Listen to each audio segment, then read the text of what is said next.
Hello, folks, and welcome to the Rocker Dog Podcast, the only show that talks to musicians about their dogs and how friggin' awesome they are. I'm your host, Tim Dill, alongside my friggin' awesome dog, Charlie, and today we have a great conversation with Mitch Bock of the band When We Were Wolves, who will be back out on tour come October as part of the Down for Life Music New Blood Tour with Chug-a-Boom, Waterlines, and Overthrown. And this is the service he provides for South Wales rocker dogs.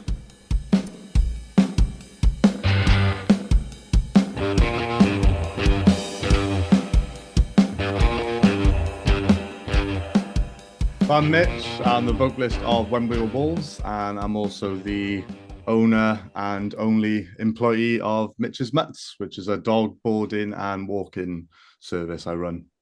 Awesome. And I understand that's about a year old. Did it start like last spring officially? Yeah, it was around about this time last year. Yeah, about April, May time. Okay. Because you had a great post that said, crazy to think this time last year I was leaving the 9 to 5 to pursue a career working with the best living things on the planet, dogs. 100%. What was the career you left behind? I worked in finance, so I basically just worked on a computer at home. And you know what? It was a good job. I worked for a good company. They treated me really well. Ironically, it's probably the best job I've had, other than what I'm doing now. Mm-hmm. Took the plunge and went into self-employment, and yeah. This also was something I've seen you post again, like do what you love and love what you do. Yeah. I'm assuming that's kind of where the break between this fairly good job that treated you well to breaking off into doing your own thing. Yeah. I've sort of been on like my own like mental health journey, I suppose, over the last few years.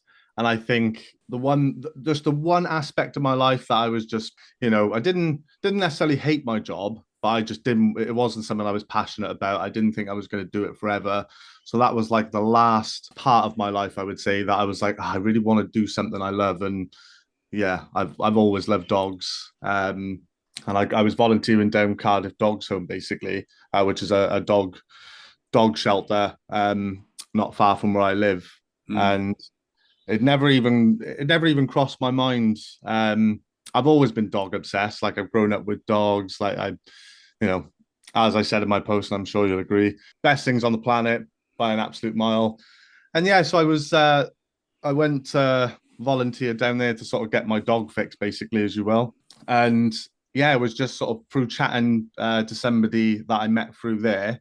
They were a dog boarder, and it was kind of that they were explaining it to me, and I was like, "Well, people pay you to look after their dogs," and they were like, "Yeah," and I was like, it just blew my mind. I'd never thought about it, and I started it pretty quickly because I do post a lot on social media, so I think I basically just put up like, look, I'm looking to get into this. If anyone I know is, everyone knows me and knows that I love dogs. So if anyone's willing to like trust me with their dogs, like whilst I get myself going. And then, yeah, my plan was I was going to sort of try gradually leave my job and do the safe thing. But then it just started getting busy, and then people were asking me to do walks. And I was like, you know what? Like, I'm just going to go for it. And it is literally the best decision I've ever made. Like, I've been out today, and I have this moment every single day, but I'll be out walking a dog, and I just sort of look and think like, I'm technically working right now. Like, I hate calling it that. It feels like I don't have a job really. But yeah, I've never not looked back, and I'll never not work with dogs now. Like, I love it. Absolutely love it. That's great. So it did take off pretty much like a shot. You got into it, and it worked right from the get-go. Yeah. I think because I'm one of those people anyway. If I sort of set my mind to something, or if I say it out loud, I'm like, well, I've got to do it now. I sort of had that mentality. I was posting a lot on social media, and like take it because I quite like hiking. And where I'm from, there's some beautiful places to go around here. So I was like taking the dogs there. And I think a lot of people around where I'm from, a lot of the dog pages are very much just sort of like photos of the dogs in a field. And I was like posting them in bed with me. And I think people just really like that, because I do, when I have them with me, I just treat them like they're mine. It's funny because I'll always do a meet and greet beforehand to get to obviously know the dog, and so that people can meet me and ask me questions. And you can always see some people like, oh, they do stay in bed with us at home, and I'm like, that's perfectly fine. They will be upstairs with me. Don't worry. But yeah, it shot off really quickly. Yeah, that's great. I think that's the way I would be. I'd love to sleep with the dogs, but does anybody not want that in fear of, teaching the dog a habit that they don't necessarily have with them at home? Yeah, so I've only ever had that once where somebody was said just make sure they sleep downstairs, but I slept downstairs with the dog when that happened. Hmm. Um, and they didn't say not to do that. But most people, even if they're like, oh, they don't normally sleep upstairs, I'll just say, look, they're on their holiday as well. Do you know what I mean? Like, you know, so most people love it. Do you know what I mean? Knowing their dog's not sat downstairs on their own. So yeah, I've not had any complaints. Yeah. Now, another thing I noticed on social media is one of the favorite things you mentioned was winning a dog over or gaining its trust. Do you see that quite a bit? Yeah, I think especially after lockdown, I think a lot more dogs have, separation anxiety. So I'd say I probably have more nervous dogs than not nervous. Hmm. But yeah, I like that because well, obviously I prefer them to be comfortable straight away. But you know, they'll come in on the meet and greet and I see they're really nervous. And again, for me, then I want that dog to come have an amazing time and go home because I think if if a dog comes to me and has a miserable time, the owners will know about it. You can like dogs are so intelligent, Yeah. um, and they're so like telling with their emotions. I think so. So yeah, when I have a nervous dog, I always, you know, almost like just make that. I think my baby voice just turns on a little bit more. Um, I've got this spaniel that comes to me, Poppy, and she was like really nervous, and it's the first time she was left. So she'd come in, but I just, again, it's all about patience. I just sit on the floor. If they're not, tend not to like approach them and overload them. I'll just sit on the floor, let them kind of get their anxiety out, do the sniff inspection, and then let them come to me when they're ready. But yeah, I find that really rewarding, especially with rescue dogs as well. Yeah.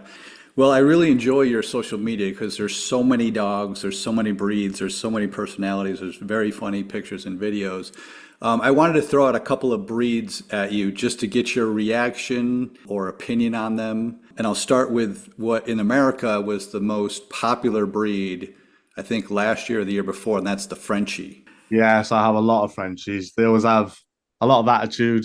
I always think Frenchies are like little comedians. They always smell, they always snore. And yeah, they're just little characters. Little person syndrome is what Frenchies have, like most small dogs, to be fair. Okay. And they upseated the Golden Retriever, which I think Oh, has a very universal reputation as just being the coolest, calmest, funnest dog. Has that been your experience? yes. Yeah, there's two retrievers that I walk, and they're mother and daughter, and they're just they're so lush. That's my if I had to pick a breed that I was gonna have, it would be Golden Retriever all day Okay, long. good. They're Interesting to my know. favorite. That was something I was probably going to lead to ask sooner or later. Oh, On this show, I've landed a lot of, I think you say it different than, I can't even pronounce it, but dachshunds. okay. I Dash, think you say yeah, dash dachshunds, hounds. Yeah. and I've had quite a bit. I know they're easy, talking to musicians, they're easy to travel with. They're full of personality. What's your opinion? Well, again, in terms of obviously from having them in my home, I always find if they come in pairs, there'll always be one that's really chilled and lovely, and there'll always be like a nervous, reactive one out of the two. And it's Right. always the case. And for some reason, I can always guess when I get sent the photo, I can always guess which one it's going to be. But I had two stay with me not long ago, and it was exactly the same. But again, like I would say, if I had to sort of sum them up in one word, cheeky. They're always, you know, they kind of don't realize how small they are. But I love them. I think they're brilliant. They're great dogs. Yeah, through this podcast, I've really come to enjoy them. I never really considered it before, but I would consider adding one to my pack, in the future. Pit bulls. Um, I think they get a really bad rap. In the UK, there was a big thing. I'm sure you may know about Yeah, it. Um, and they banned XL bullies, and it's so frustrating because everybody knows it's not the dog, it's the owner. So I've never had a bad experience with a staffy or an XL bully, any cross like that. They've always been, absolutely amazing. There's one my neighbour's dog actually. he's an XL bully Staffy cross, and I'd say he's probably more XL bully, so he's had to like be exempt and he's had to be neutered. And I've known him since a puppy, and he is honestly one of the friendliest dogs you've ever met. And people give him a wide berth because they have to be muzzled over here now.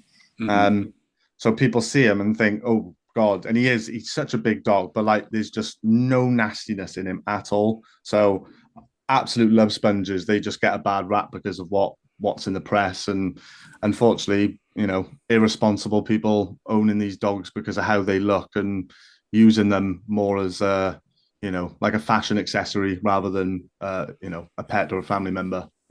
Yeah, I agree. My experience has just been that they seem to be the sweetest animals, the sweetest breed. They really like affection. They really like closeness, you Mm. know. So I'm always dumbfounded how they got to have such a bad reputation for so long, and even to the point where your government has stepped in to add these laws that don't really seem to make a whole lot of sense. They make no sense. And you won't speak to anybody over here who says, "Oh yeah, that the ban was a really good idea," because it'll be another breed. Once upon a time it was German Shepherds and Rottweilers, and they need to start looking at the people that Yeah, breed these animals. And I think the sad thing is, it's always going to be that there'll be something else down the line that a variation of the breed. So it is yeah, very unfair. yeah. Well, I got two more dogs on my list. The next dog I feel is the most vicious dog out there, and that's the Chihuahua. Oh, 100%. 100%. So I've been bitten probably about 3 times seriously, and two of those was by a Chihuahua, and they can be really sweet. There's three that I walk, and they're lovely. They're almost like not Chihuahuas, to be honest with you. They're the body of a Chihuahua, but the personality's not. But yeah, I would say out of any dog, in terms of sort of tarring one breed with the same brush or the same Yeah, characteristic, yeah. I would say Chihuahuas. They can be vicious. It's that Napoleon complex they all carry around. Yeah, short little person syndrome. And lastly, this is my dog, which I will self-deprecating humor that it's a designer dog. It's a Okay. doodle. So you've got your Labradoodles and your Bernedoodles and your Golden Doodles. And sometimes they have a reputation of being very anxious and very neurotic. What's been your experience? I mean, I've boarded poodles. I've got a golden doodle that comes to me quite regularly, and again, they're normally just massive softies, just love sponges. The one I board, if he sees somebody, he sort of shakes uncontrollably. His tail goes, and his back end Yeah. sort of shakes, and they're the best.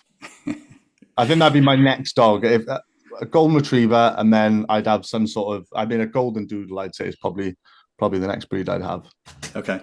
Surprising to hear that. Now, out of all the dogs, it sounded like you grew up with dogs. You deal with a large number of dogs all the time. Do any one, two, or three dogs had a profound effect on you? Yeah, I would say since I've been doing my business, I mean, I'll be honest, I do have loads of favorites, but one that sticks out to me, there's a dog called Creve, and he was like one of my very first actually, and he's a blue staffy. He's one of those dogs. I mean, I've seen him watch other dogs eat his food, and I just think he always sticks out to me because I think he's the perfect example of just the quintessential like cartoon dog, just happy, wagging tail, loves everybody. Most of the dogs have this effect on me, but like him in particular comes to mind because we know each other so well because he spent so much time with me over the last year. He feels like he's my dog, and I could be having the worst day ever. But you see, his name's Creve, which means strong in Welsh. Okay. I'm better trip with you. But just whenever you see him, you can't help but smile. And yeah, I always look forward to him coming because I know it. Like he's really well behaved, and he loves people, loves dogs, and he's just the softest thing ever. So yeah, I'd say he's probably the first one that pops into my mind. But there's loads of them. I love them all. I've got so many favorites. Yeah. Well, like I said, your social media alone is just a joy to look at and always brings a smile and a laugh to me. So Good, I'm glad. It's very fun. Now, you mentioned earlier about, you've been very open with your mental health. I think a breakthrough for you was cold water therapy. Yeah. And many times on this podcast, I'm always asking, what role did the dogs play in your mental health? Oh, massive. So, for example, I'm fortunate enough. I'm pretty much fully booked all the time. Every now and again, I give myself a day or two just to get on top of the housework and whatnot. But if there's not a dog in the house, I massively feel it. Like I don't want to be there. I'll sometimes go stay with my friend or go see my mum.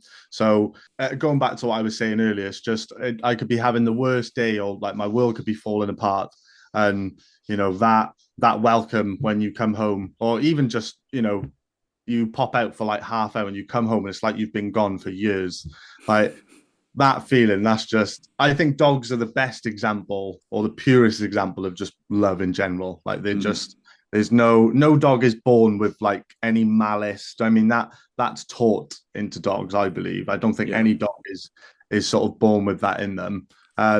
So yeah, I honestly, the cold water therapy definitely changed my life and kick-started things. But I don't think I would be as happy and as fulfilled as I am now if it wasn't for working with dogs. It's like I'm going to Download Festival tomorrow. I'm looking forward to it, and it's going to be great.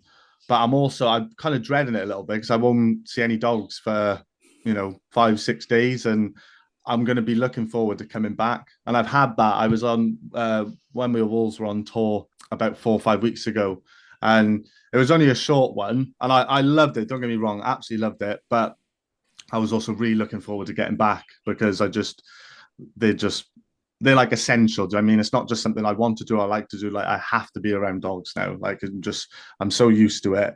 And yeah, I wouldn't want to have any other lifestyle. Yeah. Now I see on occasion you're out in nature doing your plunge. Do the dogs ever join you?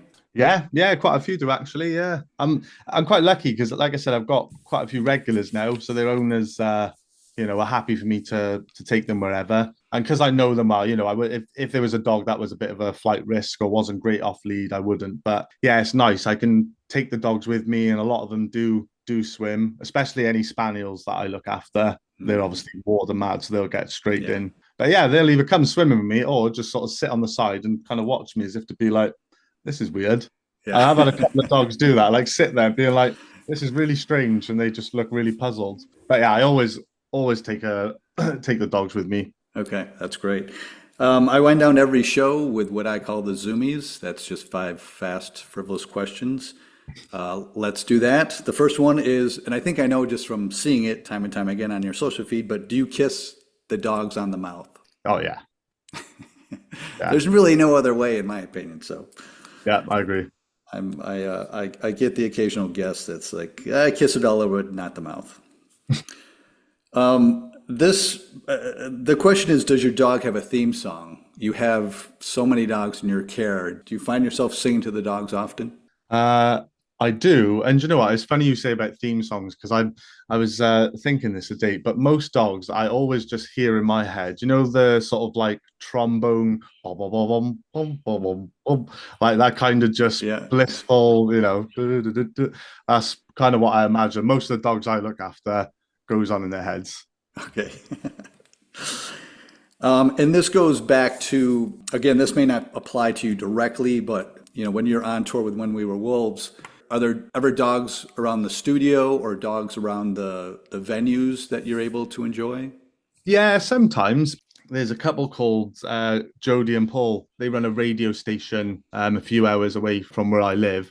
And we were on tour in Southampton, and they were like, I've become good friends with them. And they brought their dog to the venue because there's like a big sort of outside area. And before we'd even played, I was like, this is the best show of tour.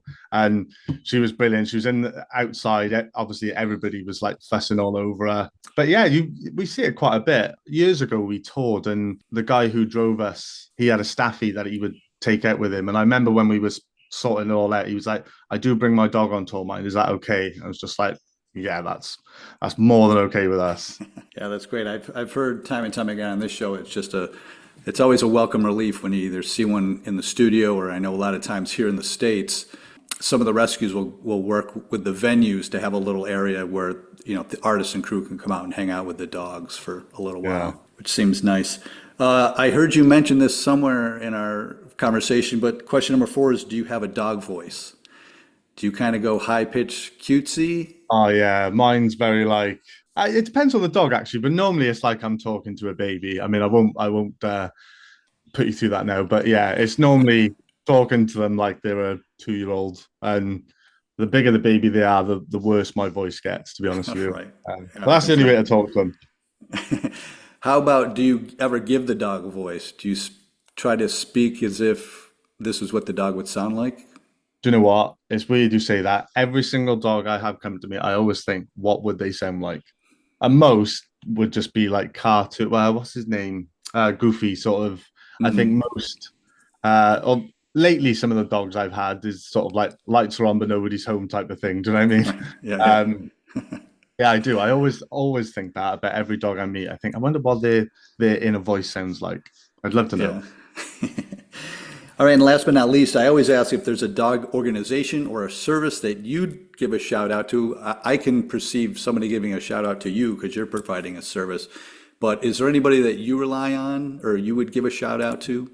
Yeah, there's a place called the Rescue Hotel, which is Cardiff Dogs Home, and they're amazing. Like they do brilliant work. They do a lot of fundraising. I think they're still fundraising for like new kennels, but yeah, I would definitely shout them out. And their social media is lovely to follow because you'll see a lot of the nicer stories as well where dogs are being rehomed. But yeah, they do amazing work, so I definitely shout them out 100%.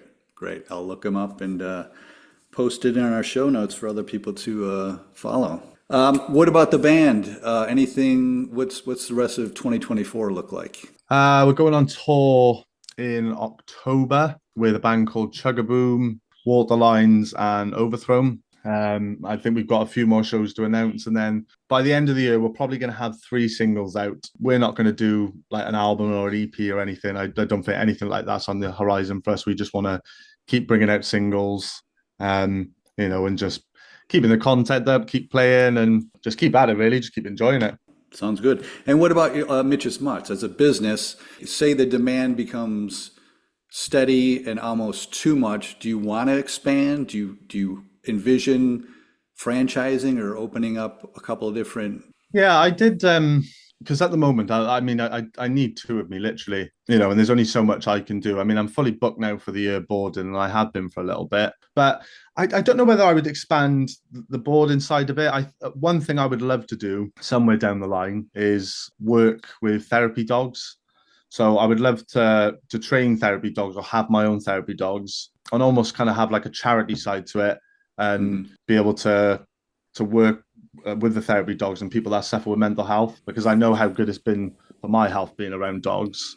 And there are some that I've bumped into a lady who works for a charity around here, and they've got 2 service dogs, and they basically go out in public and spend time with people with disabilities. I've passed them quite a few times, and you can sort of see it again. Dogs are they're the best thing ever, the best therapy. So long term, I think in the next few years, I'm gonna really start getting that into motion. For me, that's like the dream. I would love to be able to just work with therapy dogs and offer that service. So yeah, that's the long term plan, I think. All right. Well, best of luck to you. It sounds great. Lovely. Well, thank you very much for having me. I really enjoyed it. Hey, it's been my pleasure, and if we were closer in continents, I would love to use your services. Nice one. Thank you. All right.